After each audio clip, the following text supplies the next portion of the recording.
पितृदोष क्या है और पितरों के नाराज होने पर क्या संकेत मिलते हैं, और घर परिवार में जब पितृदोष आ जाता है तो उस पितृदोष से क्या नुकसान होते हैं, ये सारी बातें अक्सर आपके दिमाग में चलती रहती हैं। और क्यों ना चले, जी हाँ, पितृ पूर्वज जिनकी संपत्ति धन पैसे का हम भोग करते हैं, अगर उनके लिए हम कार्य नहीं करेंगे तो कहीं ना कहीं वो क्रोधित होंगे, और क्रोधित होने के बाद हमें श्राप देंगे, और श्राप का बुरा प्रभाव हमें अपने जीवन में देखने को मिल जाता है। अब इस बात को समझने के लिए आपको जानना जरूरी है कि पितृ किसे कहते हैं और पितृ होते क्या हैं।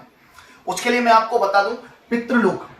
जिसके राजा हैं अर्यमा, अर्थात यमराज के भाई अर्यमा पितृलोक के राजा हैं। साथ में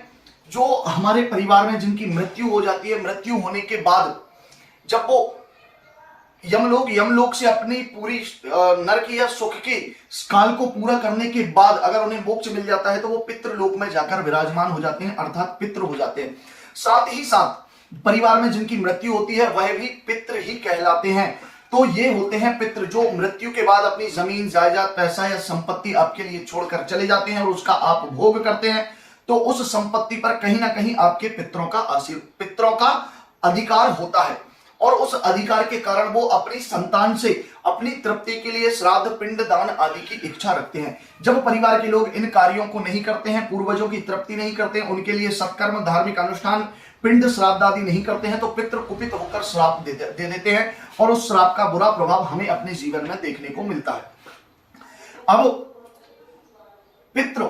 नाराज होते हैं तो क्या संकेत मिलता है, क्या परेशानियां हमारे जीवन में होने लग जाती हैं, जिन्हें देख समझकर हम जान सकते हैं कि हमारे पितृ हमसे नाराज हैं। सबसे पहली बात, अगर आपके घर में सुख शांति है, परिवार में प्रेम है, स्नेह है, तो समझ लीजिए कि आपके पितृ आपके ऊपर प्रसन्न है। लेकिन परिवार में भाइयों में कलह, परिवार की स्त्रियों में कलह, जमीन जायदाद में बंटवारा, या फिर लगातार धन की हानि होना, जो पितृ पूर्वजों ने संपत्ति हमें दी है उस संपत्ति का लगातार क्षरण होते रहना, अर्थात उसका नष्ट होते रहना, संपत्ति का बिक जाना, पैसे रहना तो उनका लगातार खर्च होते रहना, ये इस बात की तरफ संकेत करता है कि हमारे पितृ हमसे नाराज हैं और हमने उन्हें प्रसन्न करने के लिए कोई भी कार्य नहीं किया है। दूसरी बात, आपके घर में बरकत होती है, धन होता है,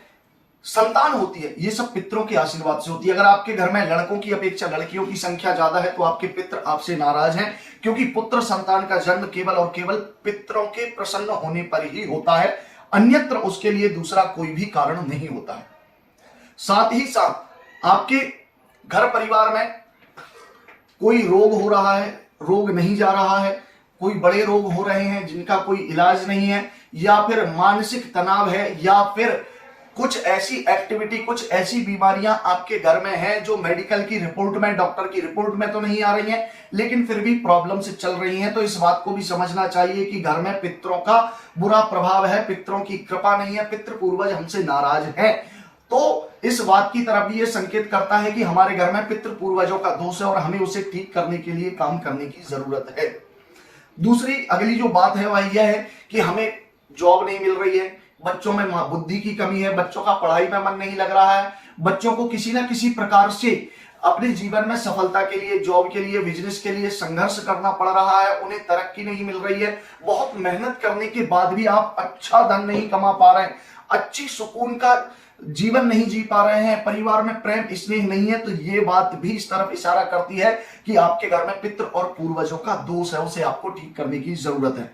अब वो दोष कैसे ठीक होगा, इस बात की जानकारी तो आपकी कुंडली को देखकर ही लगाई जा सकती है कि किस कैटेगरी का पितृ दोष है, किस तरह के पितृ दोष आपकी कुंडली में बन रहे हैं और उनका निवारण क्या होगा। जैसे त्रिपिंडी श्राद्ध है, नागबली है, नारायण बली है, श्रीमद् भागवत महापुराण है, पितृ तर्पण है, पितृ श्राद्ध है, गया पिंडदान है, तीर्थ आदि में पिंड श्राद्ध कर्म है, क्या आपको करना चाहिए, क्या नहीं करना चाहिए, यह बात आपकी कुंडली को देखकर ही बताई जा सकती है। तो आप जानना चाहते हैं आपके घर में पितृ दोष है और उस पितृ दोष के निवारण का सबसे सटीक उपाय जो हमेशा के लिए आपके पितृ दोष को दूर कर देगा और आपके पितृ वैकुंठ अर्थात भगवान विष्णु के धाम को चले जाए, उन्हें मोक्ष और मुक्ति प्राप्त हो जाए, तो इसके लिए स्क्रीन पर दिए गए नंबर पर अभी व्हाट्सएप करें, अपनी कुंडली मुझे पहुंचाएं, अपने हाथ की रेखाओं की फोटो खींचकर मुझे पहुंचाएं, मैं देखकर आपको बताऊंगा आपको किस कैटेगरी का पितृ दोष है और उसका क्या निवारण है और क्या आपको करना चाहिए। वीडियो अच्छा लगा है, चैनल को सब्सक्राइब करके बेल आइकन दबा दीजिएगा। जय महाकाल, हर हर महादेव।